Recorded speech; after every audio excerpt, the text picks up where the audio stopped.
Tulipokuwa young, life ilikuanga sawa. Saa hii ni kandi mo ina taste sawa. Mataa zilikuwa zimeng'aa, saa hii zimekosa power. But this year tunaambia God atuwashie nare, atutoe pale pale, atusahau mambo ya kale kale.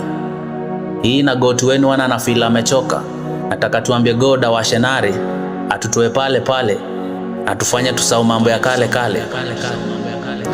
Tusidanganyane. At some point una feel umechoka, unashindwa na kuomba.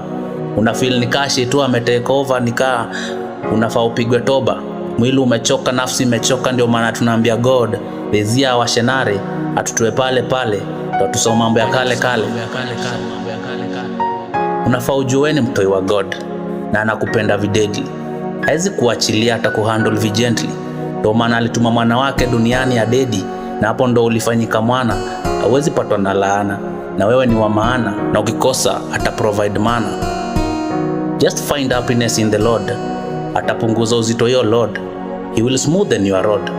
Just make your plan straight. You'll never get bored. You God on board. Wengine wakijibamba na shash, sisi tunajibamba kwa church. Juu kwa God hakunanga rush. Jibu yake ni yes, no, or wait. Haisema oh my gosh. Wacha wao wapige tot.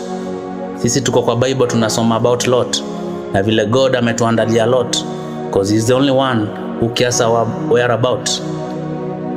Wacha God akuwe inspiration. Ukimwomba na kupea revelation. Si ametupromise salvation.